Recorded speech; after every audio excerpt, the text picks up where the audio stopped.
मैं मोहम्मद अहमद और आज हम लोग पढ़ेंगे क्लास 12 या बीएससी सेकेंड ईयर में भी ये टॉपिक मिल जाएगी। इसका नाम है कोऑर्डिनेशन केमिस्ट्री। बहुत ही इंपॉर्टेंट चैप्टर है और बहुत ही नंबर गेनिंग है। मैंने अपने पहले ही लेक्चर में बता दिया था कि इस चैप्टर का इंट्रोडक्शन और उसके बारे में कुछ फीचर यानी कोऑर्डिनेशन कॉम्प्लेक्स क्या होते हैं, डबल साल्ट क्या होता है, नॉर्मल साल्ट क्या होता है। अगर आप लोगों ने नहीं देखा होगा तो उस वीडियो को जरूर जाके देखें, आपको लिंक जो होगा वो डिस्क्रिप्शन में मिल जाएगा। तो आज हम लोग देखते हैं कि कोऑर्डिनेशन कॉम्प्लेक्स में कुछ जो टर्मिनोलॉजी है उसको समझते हैं। बिना टर्मिनोलॉजी के समझे हुए कोऑर्डिनेशन कंपाउंड को या कोऑर्डिनेशन केमिस्ट्री को हम लोग आसानी डील नहीं कर सकते। इसीलिए सबसे पहले हम लोग समझते हैं कि उसके कुछ टर्मिनोलॉजी। देखिए, जैसे एक एग्जांपल मैंने दिया था कोऑर्डिनेशन कॉम्प्लेक्स का, FeCN6 क्या दिया था, CN6 चले -3। अब देखें यहां पर इसकी प्रॉपर्टी क्या, मैंने कहा था अगर मैं यहां से आयन हटा दूं, यहां पर मैं लगा दूं K3 हो गया पोटेशियम फेरोसाइनेट, है ना। अब देखें, अब अगर हम लोग इसको पहचाने कि इसमें क्या प्रॉपर्टी, मैंने कहा था कि इसकी डबल साल्ट से ही थोड़ा सा है कि ये वाटर में जाने के बाद यानी वाटर में इन वाटर ये डिसोसिएट नहीं होते।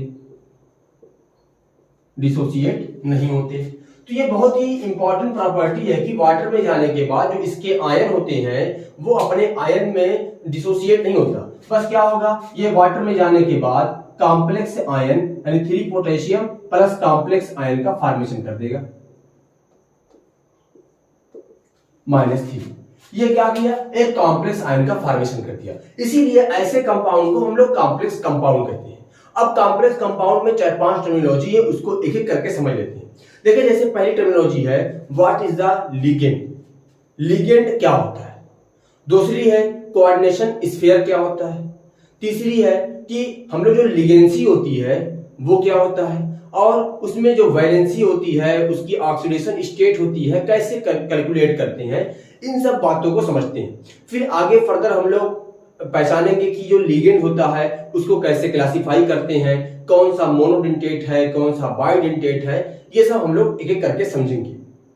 तो आज हम लोग देखते हैं इस वीडियो में कि लिगेंड क्या होता है और लिगेंसी क्या होती है। दोनों चीज को एक एक करके समझते हैं। आप लोग वीडियो को बहुत ही आराम से देखिएगा, एक एक बात आप लोगों को समझ में आएगी। देखिए, लिगेंड जो होता है, पहली इंपॉर्टेंट टर्मिनोलॉजी है what is the ligand. Ligand क्या होता है, इसको लीजेंड मत पढ़िएगा, लीजेंड हमको बनना है लिगेंड पढ़ के, ठीक है ना। हाँ, तो लिगेंड हम लोग देखेंगे कि लिगेंड होता क्या है। बहुत लोग इसको लीजेंड पढ़ते हैं, लिगेंड होता है। लिगेंड हम लोग ऐसे कहते हैं कि डोनर स्पीसीज या डोनर एटम, या आगे लगा दें लोन पेयर डोनर एटम, या मॉलिक्यूल, या आयनिक स्पीसीज। ये आयनिक हो सकता है, मॉलिक्यूल के फॉर्म में हो सकता है, एटम के फॉर्म में हो सकता है, कोई भी फॉर्म में ये हो सकता है। देखिए, ये क्या करता है कि सेंट्रल मेटल आयन को, यानी जो सेंट्रल मेटल होगा, जैसे जिस कॉम्प्लेक्स में जो मेटल होगा, जैसे यहाँ पे आयरन है, इसको क्या करता है, ये लोन पेयर डोनेट करता है, यानी इसके पास लोन पेयर ज्यादा होते हैं। जो लिगेंड होगा वो लोन पेयर उसके पास ज्यादा होंगे, इलेक्ट्रॉन उसके पास ज्यादा होते हैं, तो वो सेंट्रल मेटल आयन को कोऑर्डिनेट बॉन्ड के थ्रू वो क्या करता है कि उसको इलेक्ट्रॉन डोनेट करता है। और एक इलेक्ट्रॉन नहीं, मिनिमम वो लोन पेयर के फॉर्म में डोनेट करेगा। किसके फॉर्म में, लोन पेयर पर, चाहे वो 1 लोन पेयर दे, 2 लोन पेयर दे, 3 दे, 4 दे, 5 दे, जितने भी दे, लेकिन वो 1 इलेक्ट्रॉन नहीं दे सकता, 3 नहीं दे सकता, 5 नहीं दे सकता। मिनिमम वो ज्यादातर नॉर्मली 1 है, ये दे सकता है, ऐसा नहीं। जनरल बात कर रहा हूं कि वो लोन पेयर के फॉर्म में इलेक्ट्रॉन डोनेट करता है। चले, अब देखिए इसकी डेफिनेशन क्या होती है, लिगेंड होता क्या है। देखिए, the molecule OR ionic species which are attached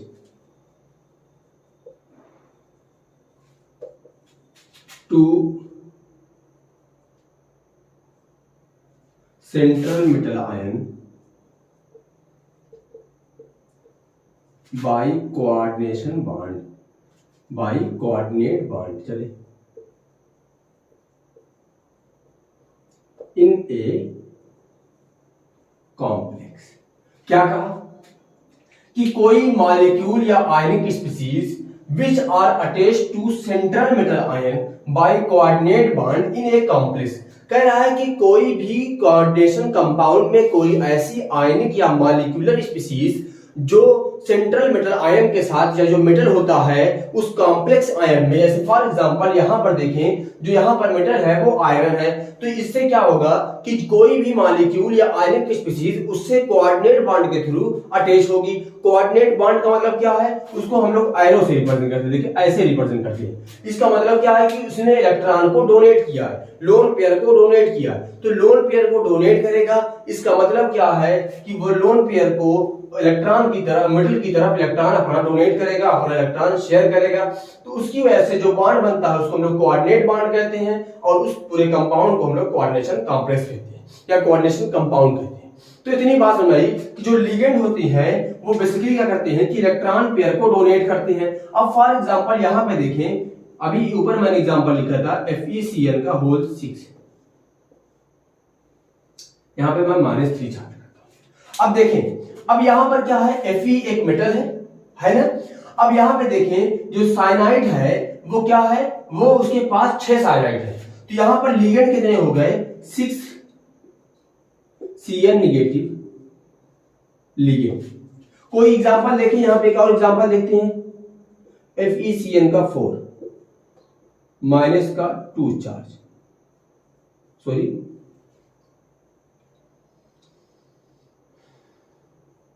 minus का 4 charge.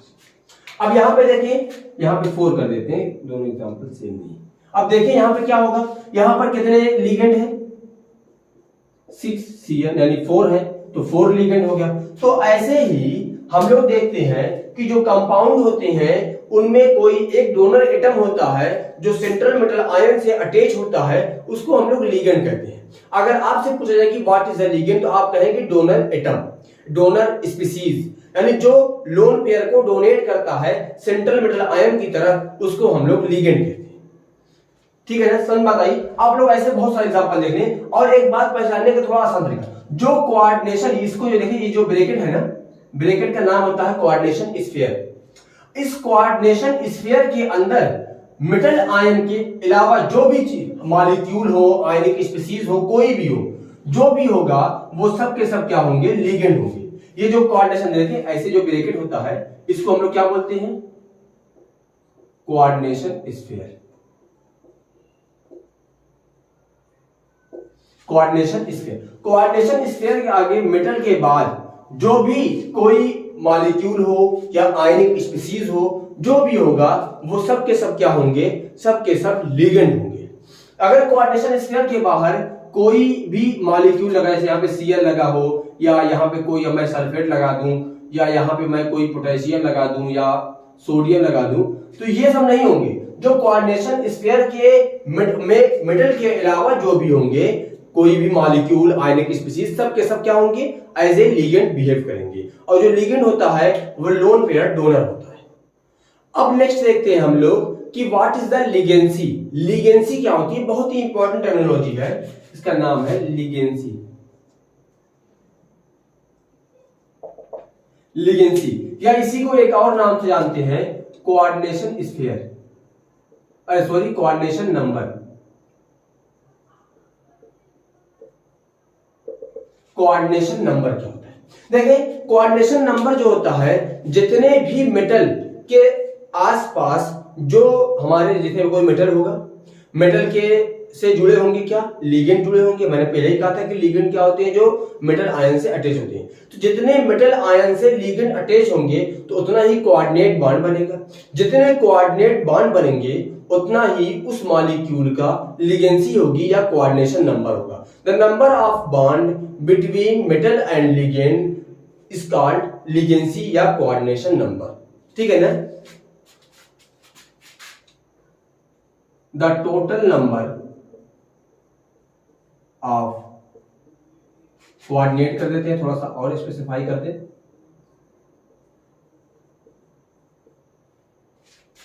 Coordinate bond between metal and ligand are called ligancy या कोऑर्डिनेशन नंबर। जैसे फॉर एग्जांपल देखें, पीछे हम लोगों ने एग्जांपल देखा था FeCN का 6, यही था K3 FeCN 6। यहां पर कितने लिगेंड थे? 6 लिगेंड थे ना, 6 साइनाइड लिगेंड थे। तो यहां पर कितना बॉन्ड बना होगा? 6 बना होगा। देखिए Fe के साथ यहां पे Cn होगा, एक यहां पे Cn होगा, एक यहां पे Cn होगा, यहां पे होगा, यहां पे होगा और यहां। ये 6 बॉन्ड बना था। तो यहां पे कितने लिगेंड होंगे? 6 लिगेंड होंगे। तो 6 लिगेंड है तो 6 बॉन्ड बने हैं, इसी को हम लोग कहते हैं कोऑर्डिनेशन नंबर या लिगेंसी कहते हैं। तो लिगेंसी क्लियर होगी, लिगेंसी क्या होती है। अब यहां पे एक और वर्ड समझ लेते हैं, what is the central metal ion. किसकी बात करते हैं?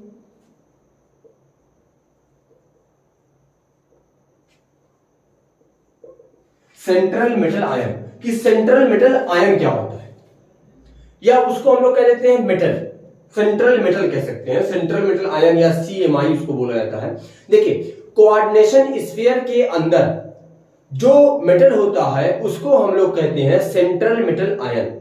या दूसरे वर्ड में समझे तो हम लोग उसको कहते हैं कि जो लिगेंड जिस मेटल से अटैच होता है उसको हम लोग सेंट्रल मेटल कहते हैं।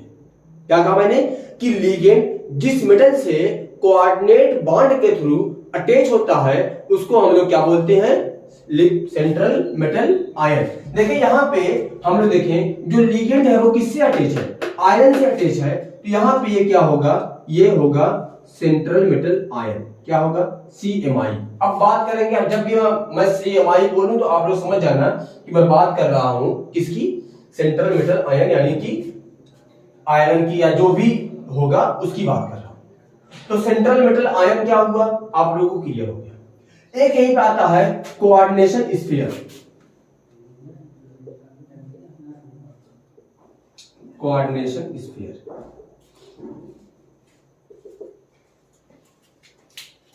देखिए, जब सेंट्रल मेटल आयन और लिगेंड कोऑर्डिनेट बॉन्ड के थ्रू अटैच होते हैं, अटैच होने के बाद वो जिस स्क्वायर ब्रैकेट से इनक्लोज होते हैं, स्क्वायर ब्रैकेट से घिरे हुए होते हैं, उसको हम लोग बोलते हैं कोऑर्डिनेशन स्फीयर। क्या बोलते हैं? Coordination sphere. अब देखिए यहां पे जैसे मैंने एक एग्जांपल लिया था K3 FeCN 6। अब इसमें देखें ये जो आयरन है और साइनाइड है वो क्या हुआ? वो कि वो एक जो स्क्वायर ब्रैकेट है उससे देखो इनक्लोज है, उससे घिरे हुए हैं। इसी को हम लोग बोलते हैं कोऑर्डिनेशन स्फीयर। क्या बोलते हैं? Coordination sphere. तो एक एग्जांपल में मैं पूरी बात को समझा दूं। देखिए जैसे मैं एग्जांपल लेता हूं FeNH3 का होल 6 प्लस 3। अब देखिए, अब यहां पे समझते हैं कि FeNH3 का होल 6 प्लस 3 यहां पे लिखा हुआ। अब यहां पे समझते हैं इस टर्मिनोलॉजी को जो हम लोगों ने पढ़ा है। देखिए अब यहां पे कोई बाहर कोई आयन नहीं लगा हुआ। अब यहां पे देखिए ये NH3 जो है हमारे पास, ये स्क्वायर ब्रैकेट के अंदर है। तो इस स्क्वायर ब्रैकेट को हम लोग क्या बोलेंगे? कोऑर्डिनेशन